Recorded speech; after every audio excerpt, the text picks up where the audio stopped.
how's things your end then? Yeah, good. Excited for the season ahead. Yeah. So new manager, new start. What are you thinking? Initially, I was a bit worried because obviously losing Cedric, a couple of big players.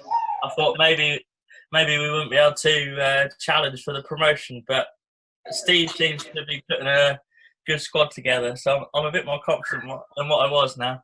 Yeah, I was going to say when Mr. Barnes left, that was sort of a bit of a kick in the stomach, wasn't it? But then obviously Mr. Jackson. But I'm sure Steve's got a plan in mind somewhere. Yeah, definitely, and he's recruited a couple of good coaches as well who he's worked with before, and we signed a new striker this morning, which you may have seen. So, yeah, no, I saw that on Twitter actually about an hour or so ago. So obviously, I think the foundations are being built with Steve, really, aren't they? To be honest. Definitely, and he's got obviously Andy helping him out this season, which will be interesting to see how they get on in the dugout together. Yeah, so obviously after Cedric left, it was nice to see Norwich United sort of linked with quite a few decent big names, wasn't it, really? Oh, absolutely, and obviously we got Natty Stewart signed, who's a brilliant player, and that might fill the void that Finley's left, hopefully. So we'll see. Now we've got the forward in, so that's obviously LJ's position filled. I mean, obviously mentioning no names, as nothing's final, but there's plenty of decent big names locally being linked with United as well. You might know about that better than me. I do know some things, but I don't know everything, mate. No, I mean I haven't heard any done deals, so anything is just rumours, I'm sure. Well, I wait to see the Twitter account start tweeting out, and then I know it's final. Yeah, well, I'm sure we'll be doing that. Me or Neil will do that.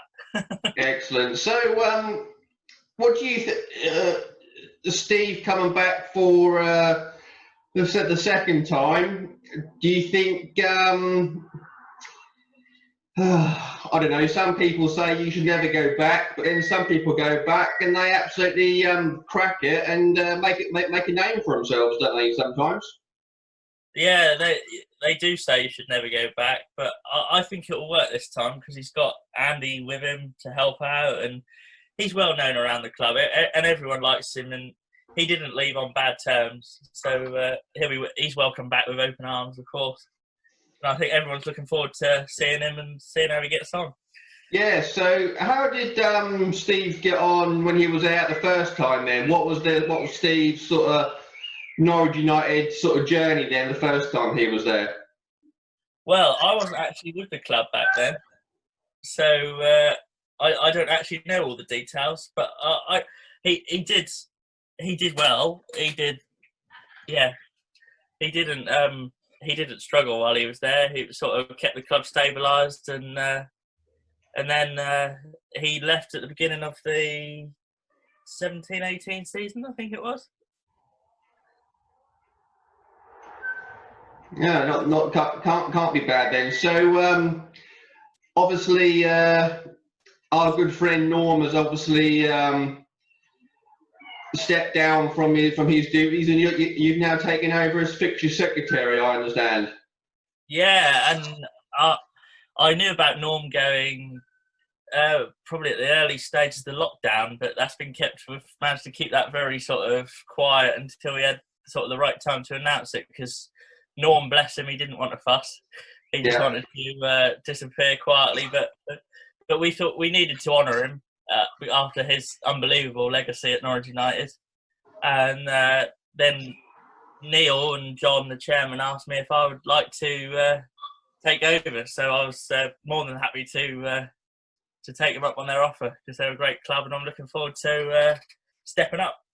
Well, to be honest, Darrell, it's not just that you do, is it, mate, really? Because you're always on the gate every time I come to film the lads, and if you're not there, I normally see you when I'm filming Norwich City Ladies. So you're normally, wherever I am, you sort of are, to be fair.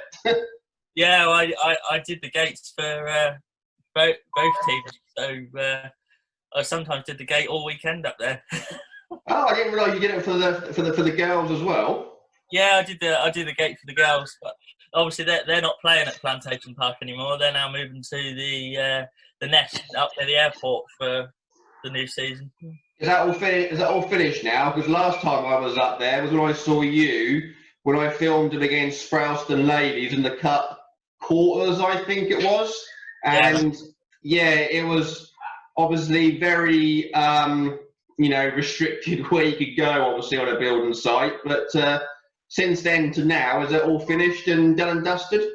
I believe it's very close to being finished. They started as soon as the government said you could start construction work again. I believe they went back to start on it the very next day. So, okay. So I think it's nearly there. So, do you know how much that complex has cost? I don't actually know. No, I've got no idea. No, but when I was up there, I was looking at all the like the plans and the sort of layouts of what to expect, and it actually looked really impressive, to be fair, when it's all finished. Yeah, it's going to be a stunning facility when it's all done, because the ladies will be playing on the 3G pitch, and I think there'll be a stand alongside the pitch for people to sit in, which will be good. And it'll be like their own football ground, their own home stadium, which they've never had before. Yeah, well, to be fair, Plantation Park has done well, hasn't it, really? Yeah, they've been there for a lot of years, but I think they've wanted to have a ground that actually belongs to them. So it'd be nice to have their own identity. Fair play to them. Fair play to them. I mean, I'm never going to forget. I mean, the result is irrelevant, but when I was there just before lockdown, when it was Norwich City Ladies against Ipswich Ladies, and it absolutely poured with rain, and that pitch just turned into a mud bath, didn't it? That was some weather that day, wasn't it?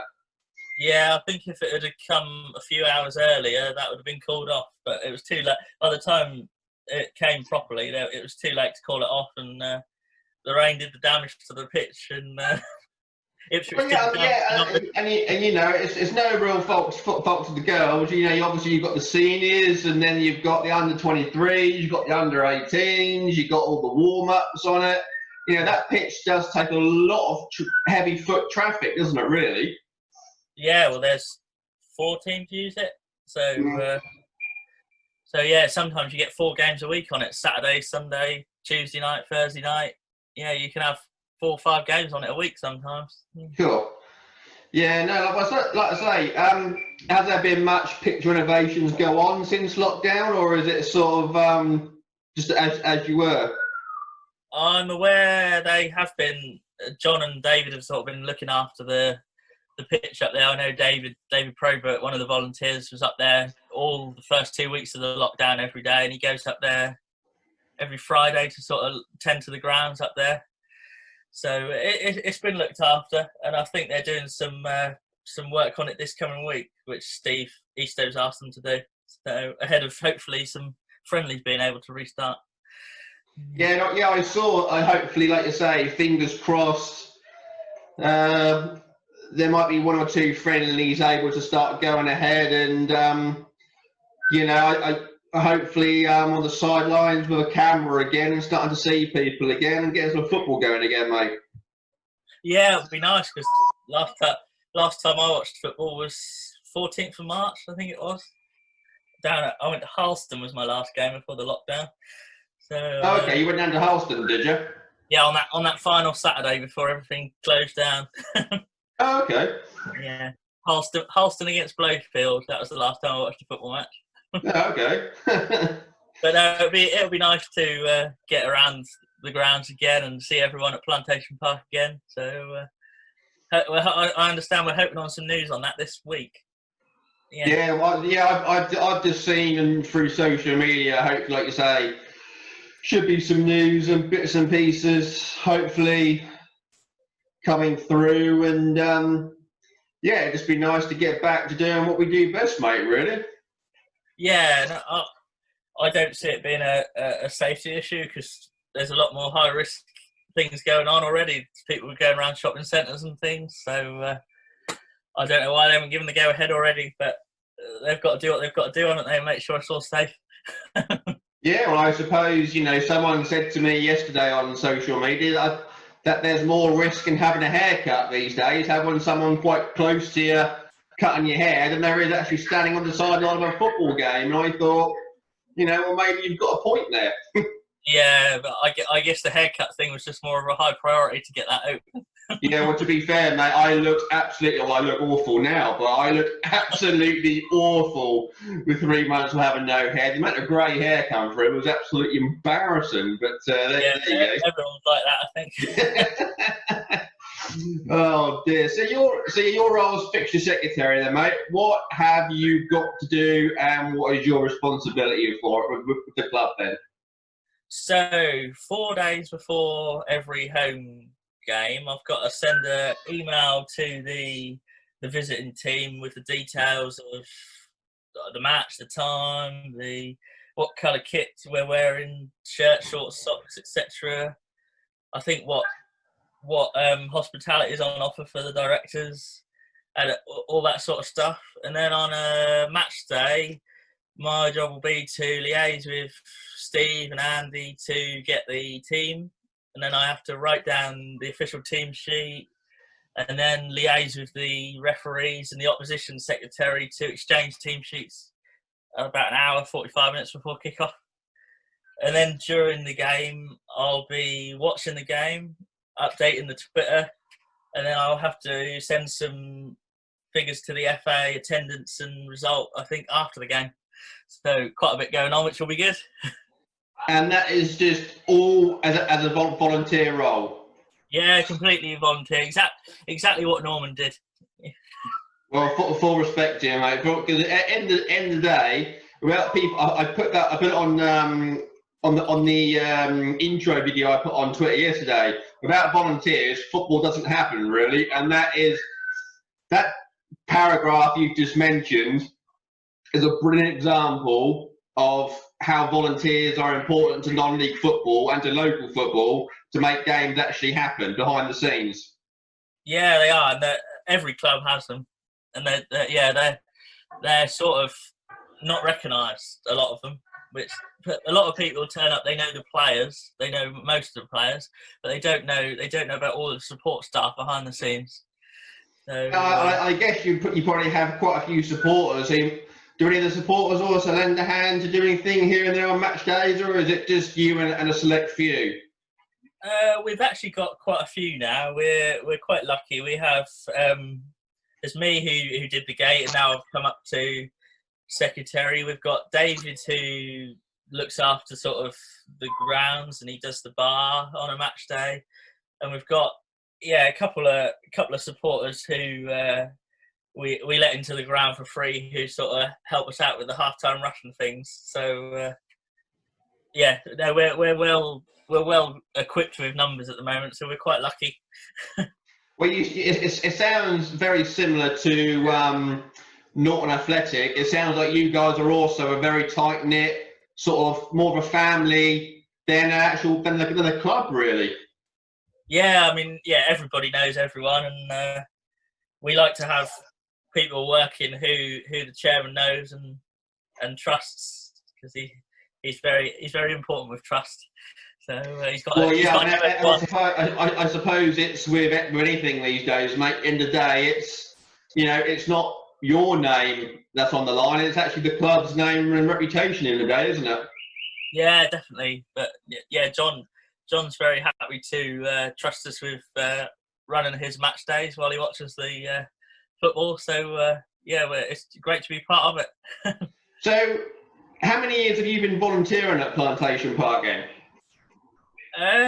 Not too long actually. It's only about a season and a half now. It was. This will be my second full season coming up. So, I should imagine you spent this. If you were to add it up, there's quite a few hours you spend on a match day, and then if you times it by 4 or 5 weeks in a month, that's quite a lot of hours you rack up for the club, really. Yeah, I mean, if we were playing at home on a Saturday in the afternoon, we'd get up there about 12:30, and I wouldn't be home till about 6:30. So it's quite a long afternoon, but very rewarding. So yeah, like you said, there's 6.5, 7 hours roughly there. Plus you've got to do all the statistics and send emails and facts and figures and bits and bobs afterwards. And yeah, obviously, mate. There's there's obviously, to be fair, from the sounds of it, there's a lot of responsibility on your shoulders before the boys play and after the boys play. Yeah, we've got to make sure all the stats are right, certainly, and even during the game, I'll be standing on the sideline updating the Twitter feed for everybody. So yeah, plenty to do, but lots to look forward to. So, do you reckon you can type quick enough to keep up with the lads on the pitch then? I'll certainly do my best. Two quick goals might be a struggle. just press retweet, mate. It's fine. Like you say, obviously there's been a couple of big, a couple of big names left and bits and pieces. So, however, I guess Norwich are obviously still planning on want to win promotion, basically. Yeah, and I'm a lot more confident now than I was, say, a month ago. I think everything seems to be sort of heading in the right direction, and a lot of we've re-signed all of the defence, so that was a strong point last time around, and we've got the midfielders signed. So it was just a shame we lost Finley and Liam, because they were exceptional players. But when you get players like that, they're always gonna move on, aren't they? Well, yeah, absolutely. But looking at it, for them to be associated with the club and come through the club and everything else, that obviously shows where the club is at present compared to some of their local rivals, really. Yeah, it's good that we can attract that calibre of player. I mean, Finley was part of the Norwich Academy, and we managed to get him, I believe, through Cedric's connections, and he was obviously very good with his relationship with Norwich City. And so it'll be interesting if we can still attract that calibre of player. But it certainly seems to be the case, because Natty Stewart is a brilliant player in non-league. So Steve certainly seems to have his eye in the right places. So with Steve coming back, mate, what do you think was the attraction for Steve to give a second crack then at United? He probably wanted to try and win us promotion back into the Bostic League, is it now? Yeah, if we can get back up there, that'll be sort of where we belong, I guess. We've certainly got the infrastructure to hopefully stabilise there if we get there. Well, to be fair, for those who don't know, obviously, but Stowmarket, who were top, were in a league of their own, to be fair, weren't they, really? But then second and third, that was normally you and Wroxham, and then there was, Stanway as well. So, the battle, the top four always was really interesting, to be fair, even with Stowmarket being so far ahead. I thought personally. Yeah, and you had Newmarket in there as well, who weren't far behind. Yeah, there were some big games towards the end of the season that never actually happened, because we were due to go to Wroxham on Easter Monday. So, yeah, we'll never know how that would have played out, but that was 2 games from the end, so that could have been a decider for second place. But, well, I think, from memory, I actually had that game penned in to go film, funny enough. But, I was saying to Paul Reeder from Norton on the last video, I actually had every Norfolk County Cup final booked in. So obviously I organised and liaised with Norfolk County FA and backwards and forwards emails. And yeah, it was absolutely sod's law that COVID-19 hit and put a stop to all the cup finals, really. Yeah, best time of the season as well. We missed the end of the season, didn't we? All the deciding games, but yeah, hopefully we'll have a nice, clean season with no interruption this time around. Well, that would be nice, mate. That it would be really. So, what do you? So, how many hours do you spend with the Norwich City ladies then? Well, they normally play about 2:00 on a Sunday, so I'd normally get up there about 12, half 12 to do their gate, and then watch the game and sort of have a few drinks in the club room afterwards. So yeah, that's another sort of 5 to 6 hour day sometimes. But yeah, it does take up the whole weekend, but I enjoy it, so I don't mind. I was going to say, so basically your football is lots of running commentary and taking gate receipts and getting fixtures sorted out, and yeah, it sounds like you're a busy man, mate. Really. Definitely, but we'll obviously need a new gate man at Norwich United this season, because I won't have time to do the gate as well as the pre-game secretary stuff. So we're on the lookout for a new gate man if you know anybody. Oh, okay. yeah. I'll definitely put it out there. So yeah, okay. So I'll have a new friendly face to obviously look forward to when I turn up then.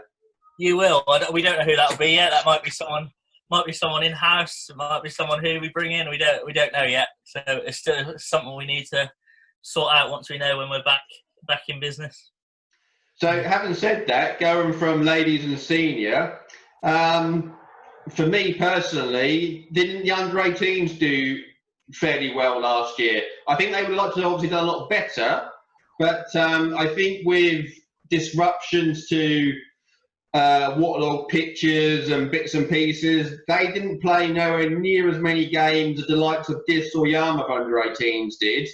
And I think they lost a bit of momentum because of call-offs, whereas Dis and Yarmouth and the others kept going. But with Alex and the guys on the side, I think the under-18s are looking quite promising, mate, personally. They are. You're spot on about the disruption, because I think they went about 2 months without a fixture between sort of December and February, because they had a load of Thursday night, especially home matches, called off. Because we normally get the trouble where if the first team's playing on the Tuesday and the Saturday, if there's an under-18 game in between, it's not worth risking the pitch. So unfortunately, the fixtures didn't really fall that well to get them all played. But they had a great season, and Rod and Alex do a brilliant job looking after them, and they're all brilliant lads. And I'm looking forward to watching them again. I'm also doing the secretary work for that side as well this year. Oh, there's something else you got to do. Yeah, I'm doing the first team in the under-18, and I believe Alex is doing the secretary stuff for the under-21s. Oh, okay. Yeah, because the under-21s and the first team is on at the same time, so I can't do both of those. So with the under-18s, obviously, for me personally, one of the nicest guys I've seen in a goalkeeper shirt, obviously Ruben and obviously leaving. Best of luck to him with his new venture. I think again, another fantastic loyal servant to the club. And again, it's credit to where the under-18s are to have someone of Ruben's ability to actually play at that level, really. Yeah, he's a brilliant lad. He always wants to do what's best for the club he's at, and we were very lucky to have him for 2 years, and he also did brilliantly for the county FA side on their cup runs. So yeah, he will be missed. I remember seeing him in the FA Cup game. I think it was up at the FDC, I think, from memory. But yeah, when I heard that he was on the move, and I was told, "Is it true?" I said, "Well, I ain't got a clue. I haven't heard nothing." And then when I heard he had moved, up to senior football, it was a little bit surreal, really. Because obviously I filmed him with the under-18s, and now with him going to senior level, it's sort of like the next chapter for him, and like the next stage, obviously, in his career. And best of luck to the boy, really. Yeah, and I think he'll do well. It's a good signing for Caister. They'll certainly get someone who puts the effort in and wants to perform the best he can. So I'll hopefully try and get along to see him one weekend when there's no game. It'd be nice to see him again. Yeah, well, like I said to him, obviously, I speak with all the Caister lads anyway, and they're obviously, like everybody, very keen to be filmed once football starts again. So yeah, I'm sure I'll bump into Ruben and everybody else eventually. But it's really typical, because I was saying to another manager on social media, I've just got used to knowing everybody at virtually every club. And now you've all changed around. Yarmouth all had a management change around. You're now doing you're now Norm, and Ruben's gone to Caister, and Finley's gone to Leicester, and everything else. And I'm like, I've got to get used to it all again now, really. Yeah, it's always strange seeing everybody in different shirts and different colour strips, but it'll just be nice to be back. Yeah, so just touching on the more professional side, obviously, I know you're going to say it's guttering and a shame for Norwich to have gone down. Before the season started, did you think that was going to be the most likely outcome, or do you think they'll at least maybe have been third, fourth, fifth from bottom? It was always going to be the most likely outcome, definitely. But the most disappointing thing has been how they've been since the restart. It's just been very, very poor. But because before that they were not far away. It was possible to get out of it. But the first game back after the restart was dreadful, and it's just been poor ever since. And that's the most disappointing thing. They haven't really given it a go since they came back from the enforced break. Yeah, do you still believe that Daniel's still the right man in charge of the championship, or do you think it's, thank you very much for your time, you've done your best, and all the best sort of thing? No, I think we should give him another go next season. I think he deserves it, because he's had to work with limited resource in the Premier League, so I don't think you can judge his ability on the Premier League season. Well, I was about to say next, mate, really. Sort of, how do you feel about Delia and the board's sort of take on, like you say, resource in the Prem? Because Daniel, to be fair, he never really was going to be given hardly any, if not very little, money to spend. When you look how much Aston Villa have splashed out, and the situation they're in, it clearly hasn't and isn't working for them. Some Norwich fans say to me, Delia done the right thing by keeping the club financially stable, but we've had a horrible season. Some are saying, well, she should have put her hand in her pocket, splashed a bit to, try and become an established Prem team. Yeah, I probably agree with the first one, actually, because obviously about 5 or 6 years ago when we were up, we wasted so much money on Stephen Naismith and Van Wolfswinkel, and I think there was another one who we signed. I can't remember who it was, but we paid about 5 million for. But yeah, we've tried it with money and it hasn't worked, and we've tried it without money and it hasn't worked. So yeah, I think we did the right thing. We've just got to hope we're in contention next year to come back up again. Yeah, do you feel how many of the 11 would you say you would like to expect to sort of stay? I mean, obviously people like, I don't know, do you think people like Cadwell's going to stay, or do you think him sitting on the pitch a few weeks ago sort of was a final nail in the coffin in his career for Norwich?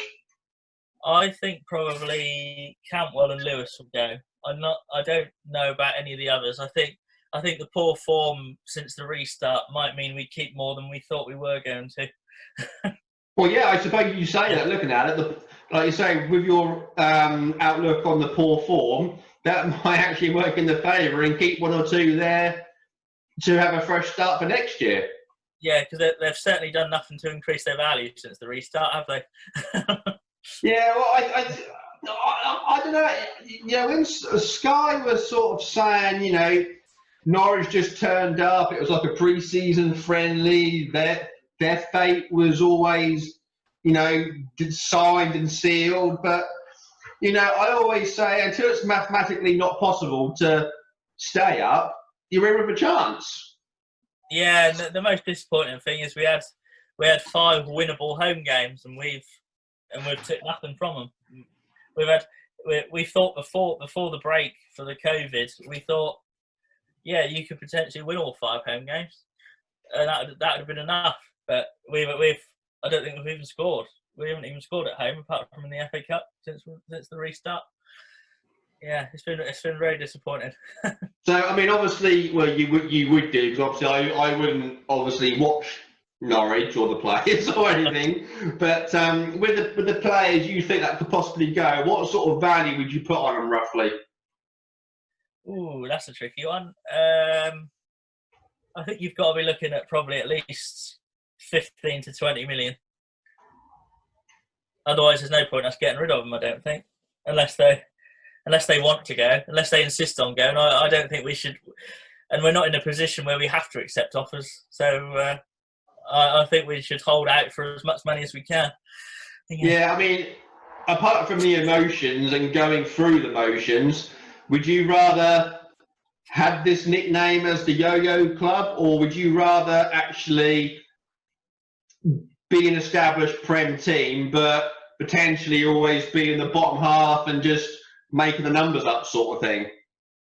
I'd rather be in the Premier League all the time, definitely. It's not good. It's not good for the heart rate being at the bottom and the top. Yeah, I know that feeling, mate, too well. I know that feeling. No, it would be nice if they got up and Norwich were in the Premier League for 10 years or so. That'd be a big achievement. Yeah.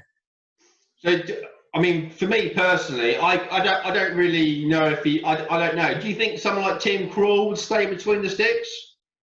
Yeah, I think he will, because I think he's a club man, and he'll be hurting from what's happened, and he'll want to try and get back up with us again.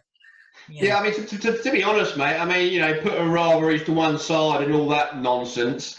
When I have watched Norwich on telly, I think, to be fair, maybe Tim Krul was one of the only players that have probably tried a little bit too much, and may have made the odd mistake, but that's just the life of a goalkeeper. But for me, he was one of a select few who actually, you know, wanted to give it a go, really. Yeah, and he always seems up for it, whatever the game, whatever the occasion. His passion always comes through when you're at the game or you're watching it on TV. And yeah, I really hope he stays, because he'll be a big player in getting us back up. Well, like you say, you're in no position to have to sell really or anything else. So really, you know, it's not really like before where Norwich in the past. When they had gone down, they have to sell just to balance the book. So, like you say, it's a much better position. But like you say, it's not good for your health and well-being.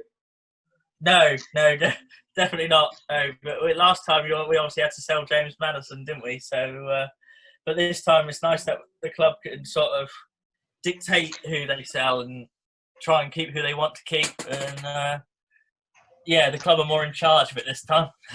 Well, to be fair, Matt, I'm sure you'll agree with Norwich. I suppose the highlight of the year was an incredible FA Cup quarter-final run. Yeah, definitely, and we nearly took Manchester United to penalties.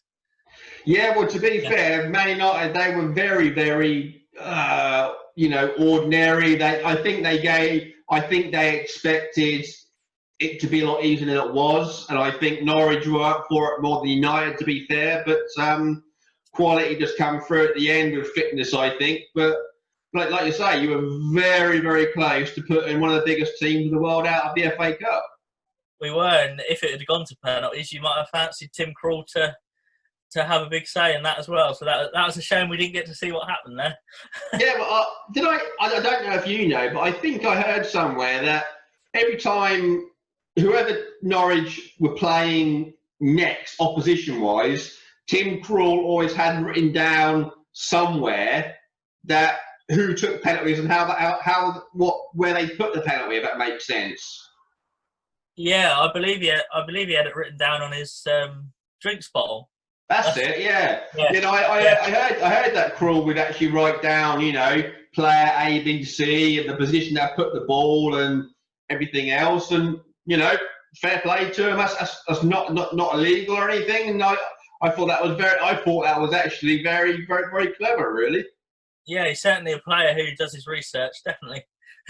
So when you saw, Cantwell and a couple of the others not go in the change room and sat on the pitch, what was your instant reaction? And then once you calmed down, what did you think about it again? Because personally, I thought, what the bloody hell are you doing, sort of thing. It's not all about you, bits and pieces. When I thought about it, I thought, I think he's a Dereham boy, isn't he? He is. He's local, yeah. Yeah, so he's a Dereham boy. He's Norfolk born and bred and everything else. And, I think that was just a bit of personal failure. He's let the club down, the county down, bits and pieces. But as normal, the media went off on one, saying him and Daniel relations are broken down and bits and pieces. And obviously, papers started getting carried away with headlines. But what did you think to all what you saw and afterwards when you calmed down a bit? Well, I think he was doing that because he knew that was the moment we couldn't recover the season anymore. It was the Brighton game 2 weeks ago now. But yeah, we lost 1-0, didn't we? And I think he knew that was the moment their season had finished. And it was he was just hurting, and he wanted just some moments on his own. And I think a lot of people took it well because it shows that he cares, definitely. Yeah. Yeah, unfortunately, it was just the media as normal, not seeing it as well. Obviously, they've got to create headlines to sell papers, obviously. But once I looked at it again, I sort of thought the same thing, mate. To be honest, really. Yeah, and I think if a crowd had been in there, he'd have got an applause as well from the crowd to try and. Yeah, that's a point. I didn't really think what the crowd reaction would have been if they were in there, actually. Yeah, I think the crowd would have took it well if they'd have been there. Well, speaking of the crowd, how do you feel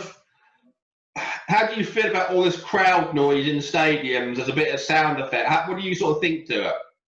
I watch all the games with the crowd noise. I think it's so much better than no noise. I find the games difficult to watch with nothing. Yeah. Well, it's funny you say that, because I was speaking, like I say, again to Paul a couple of days ago, and there was a player saying to me on social media, he can't watch football without no noise. And I thought, well, clearly you don't stand on the sideline on a Sunday morning in the rain watching non-league football, or sometimes some Saturday football, but they hardly have no crowd at all when it's quiet anyway. Yeah, true. Although, the difference probably with that is if you're there, you've probably got people to chat to whilst you're watching the football. So you sort of create a bit of noise yourself. Yeah, well, speaking of crowds and bits and pieces, I'm going to put you on the spot a little bit here. Do you know what Norwich United's average attendance was for the season, or do you know what sort of figures they would normally hit for a gate receipt on average? They varied for a standard game. They vary sort of anywhere between 80 and 120, and then for games like Wroxham and Galston, there was about 200 there. And for the Stowmarket game, there was about 350, which was the top crowd. Yeah. 350, Christ! I should imagine that was, quite a full little Plantation Park there. Yeah, and Stowmarket brought a couple of coaches worth, so they contributed to probably nearly half of the attendance themselves. Yeah. Yeah, well, I've always seen, to be fair, Stowmarket always have had a decent following. Stowmarket remind me a bit of Newcastle. They always have a good following wherever they go. Yeah, and they always I think the season before last, when they were here, the clubhouse ran out of beer. They drank it all. So, Obviously the committee were happy with the bar sales then. yeah, although there was a ladies' game the next day, so they had to go and restock. What was the again put you on the spot? What was the attendance like roughly for Norwich and Ipswich ladies when they came there? It was just short of 700. Was it really? Yeah, I think it was about 680, something like that. Christ. Yeah, it was very good. Yeah, well, to be fair, that was, considering like you say the night it was and the weather we had and everything else, that was that was actually a really good effort by the community then, really. Yeah, and it helped having it free to season ticket holders for Norwich, but we still managed to raise about £800-900 worth of gate money, which was sensational, really. Wow, like you say, to any sort of club, non-league club these days, that's sort of worth its weight in gold, really. Yeah, absolutely, and they'll have that fixture again next season now because of the league's being expunged. So they'll have Ipswich in the same division again. Yeah, no, like you say, I saw, like you say, with all this null and void stuff. Even I suppose teams like Stowmarket coming back up to Plantation Park again, and bits and pieces. I think we all have we just all go again, don't we, mate? Really? Yeah, they might as well just have the same fixture list in the order we did last season. yeah. That is true. That is true. So, just if you can just touch on, if you do know, sort of how much work did the club do with the local community then, as a club then, to sort of have the community sort of included? Well, the club is sort of. They have a lot of Norwich United youth teams, which sort of gets a lot of kids up to the ground. And there's two teams in Blowfield, as you know. So the Blowfield people have sort of got a choice of where they want to go. So, I mean, again, when I was talking to Paul, poor little old Norton, sort of in between, them, there's Loddon, there's obviously Yarmouth, and there's Beccles, and there's Galston, and like I say, little old Norton are actually in the middle, and like I say, with Norwich United and Blowfield being obviously very close neighbours, that I suppose, like you say, it depends on the fixture list and who fancies to see Stowmarket and who doesn't really. Yeah, and I do think we could do some more sort of community work if we had the sort of time to do it, but we're trying our best with the Twitter account, and there's a lot more on the website than what there used to be now, so which you probably have seen. So hopefully that'll get attention, and our crowds might bump up that little bit for the new season. Well, to be fair, mate, that's why I was so pleased to basically get you on and have a chat with you, because again, with more volunteers, more things happen, don't they? Quite simply. Yeah, definitely. The better volunteers you've got, the more volunteers you've got, the more successful you can be. So, it all bodes well, I think, for the new season. Yeah. So, are we going to say potentially Stowmarket again must be favourites, or do you think with some of the teams in that league who have signed one or two, do you think it'd be a bit more of a closer affair this time?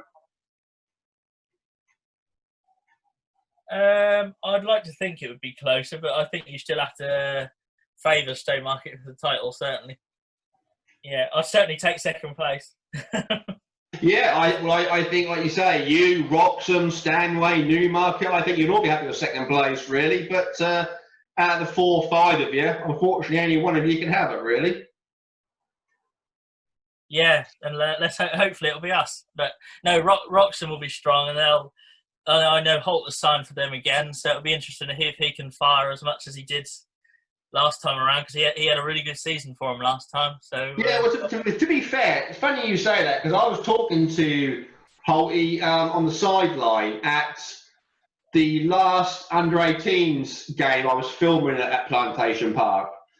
And, again, after we put all the rivalries and rubbish beside, it's actually one of the nicest people to speak to on the, from an ex-professional footballer and what he does with Langley and everything else. And the thing is, he made the effort to go watch under-18s and watch Wroxham. And yeah, to be fair, it's actually good to speak to him, really. Yeah, he's a very knowledgeable man, and always happy to speak to fans when he's not on the pitch. So yeah, that's why he's now a very popular face in the non-league scene, just as he was in the professional scene. Yeah, fair play to him, really. With Wroxham, that sort of is turning into a bit of like Norwich City veterans, isn't it, really? Yeah, well, Jury's up there, Lappin's... I don't know if Lappin has re-signed, I don't know. I saw Wroxham put out on Twitter the squad and who's re-signed and bits and pieces, but I didn't... The only person I saw, straight away was Holt, to be honest. I didn't really look sort of too much into it because I was flicking through, really. Yeah, Lappin wasn't on that list, so I don't know whether he is back for another season. But yeah, certainly a lot of ex-Canaries up there. So is Alex still taking on the under-18s again this year, or is that just the under-21s, did I hear you say? No, I believe he's doing the under-18s and the 21s this year. Cool. So I think I'm speaking with him on Monday, I think. So that'll be interesting to hear what Alex has got to say and get his point from a manager's point of view and bits and pieces. And it always made me laugh how he always liked to get involved with the referees and a bit of pitch-side banter sometimes, which is quite interesting. Yeah, he loves his football, doesn't he? And he's certainly very passionate. So yeah, it'd be great to have him with the under-18s again. Yeah, cool. So with Norwich United, just yourself included, how many volunteers do you say you roughly have at the club? We've probably got non-football. We've probably got about 6 or 7, and with the football, there's obviously probably another 6 or 7, maybe a few more. And there's quite... Is it the Wildcats, the youth are called, am I right in saying? I'm not sure on that. I know there's a new brand new Norwich United under-9s team this season. Okay, cool. Yeah, which I think they're playing on the side pitches at Plantation Park on a Sunday morning, so that'll be good. And there's obviously the other youth teams who use the pitch as well. So but the under-9s team is a brand new team for this season, which is going to be exciting. And what sort of age groups have Norwich got? They've got, I believe they've got under-8s, under-9s.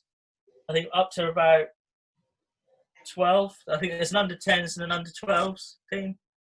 There's quite a few then. There is a few. I haven't actually watched them play, but I've said I'll go up and see the under-9s once they restart, because they're certainly doing their bit on Twitter to promote themselves. Yeah, no, I see they keep popping up on my feed every so often, and like I say, obviously that's where all these future stars are going to be made, mate. Really, isn't it? They are, and it'd be nice. It'd be nice to get them to come along to the first team games as well. Yeah, I'm sure in there somewhere there must be another Finley Barnes and another Mr. Jackson in there somewhere. Yeah, it'd be lovely to find another one of them too. yeah. I mean, I always even a couple of great guys. They always spoke to me. Even Graham, Finley's dad. Even his parents would always speak to me. They were always very supportive of the club. And you couldn't really wish it to happen to a nicer couple of people, really, could you? In all honesty. No, the Barneses were volunteers themselves, because Finley's brother Lucas did our club raffle, and Graham and Amanda, Finley's mum and dad, they helped as well, sort of with Lucas and that, and Graham did a few bits and pieces at the Norwich Ipswich ladies game to help us out. So yeah, they were always happy to lend a hand if needed. Oh, okay. No, I guess I wouldn't know, but yeah, I never knew that, mate. Really. Yeah, no, they're certainly they're happy to help, and I've no doubt they'll give Leiston a hand as well if they need it. So, who's on your hit list that you definitely want to see play in the non-league when the season starts? Then, What in terms of players? Go for teams. What teams I want to see play? Yeah. Well, I want to obviously Norwich United. I always like to get over to Darrell town 2 or 3 times a season. I'm friendly with them over there. Wroxham women, the Norwich ladies. Yeah, I want to get down to Leiston as well to see Finley and Liam at some point. Yeah, no, I must admit they both did mention it to me as well, and I understand that Leiston have obviously got their own social media team and videographer and stuff anyway. But yeah, no, like you say, I'm sure there'll be a Saturday where I could actually probably, if I'm allowed to give myself an afternoon off and go down there and see the lads play, and yeah, you know, best of luck to them at the end of the day. Yeah, and I think they'll do well as well. They've got Darren Eady there to coach them and giving them advice, and he's a brilliant guy as well. So yeah, I think they'll do really well. Yeah, cool. So do you think? Well, me personally, I think if someone was to say to me, "Who do you think could be one of the favourites to go up?" For me, I think it would probably be Stanway, to be honest, because when I watched them play. You know, if we just forget about Stowmarket for a bit, you know, Stanway were, compared to some of the others, they were a lot more physical. I don't know if you've seen them play or anything, but I saw Stanway beat Wroxham, and Grant Holt would have 3 players round him before he could do anything. So they'd done the homework on Grant Holt, and most of the fitness levels with Stanway was I thought was impressive, and they sort of almost bullied Wroxham, you know, to what they wanted to do. And you know, as I do, not many teams can do that to Wroxham. It's normally Wroxham controlling the opposition.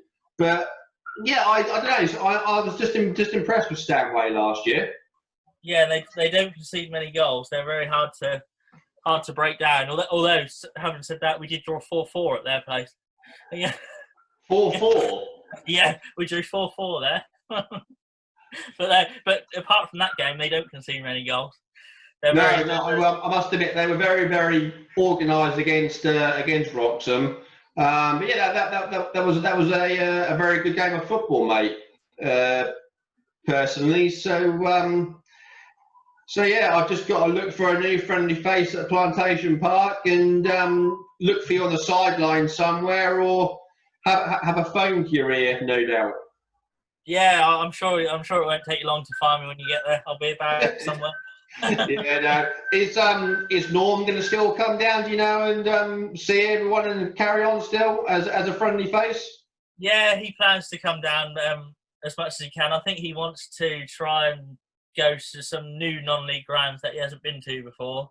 So, although I can't imagine there's too many of them locally he hasn't been to. But no, he said he'll come down as a fan, and yeah, it'd be nice to see him.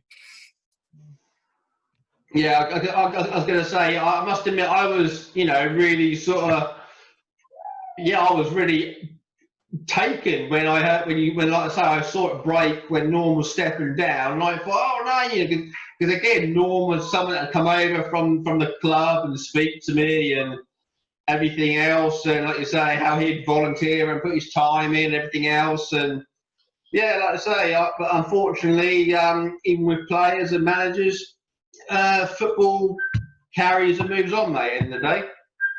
Yeah, and he was a legend at Norwich United, and he'll always be welcome back whenever he likes. So yeah, but like people always move on, and but I think it was a good time for him. He had a big schedule with his cricket and the football as well, so it gives him a bit of time to focus solely on his cricket, and which he loves just as much. So yeah, no, he'll be missed, but he won't be far away. Yeah. Yeah, definitely. So from a supporter and member of a volunteer at Norwich United, mate, just to finish on, what would you say is Norwich United's message to the rest of the league for the season? We're going for promotion, definitely. Absolutely. We're going to try and finish the job that we couldn't finish last year through no fault of our own. Yeah. Like you say, how it all finished was unfortunate, but and obviously, I guess have a good crack at a few cup runs as well, mate. Really? Yeah, I mean, we were still in the League Cup before that finished, so the semi-final would have been the week after everything stopped, so that would have been against Stanway, so that would have been a good one. But yeah, we'll try. We want to give the Senior Cup a bit more of a crack because that was disappointing to lose it to the way we did at the UEA, but anything can happen in the cups, so we'll see what happens. But yeah, League and Cup, it should be exciting. No, good stuff, and hopefully, like you say, I can get down as often as possible. And well, my list is getting as long as I don't know what at the moment, but yeah, long may it continue, mate. And I'm sure I'll see you at Plantation Park nice and soon. Yeah, you're always welcome. So No, it's much appreciated. Yeah, look forward to it.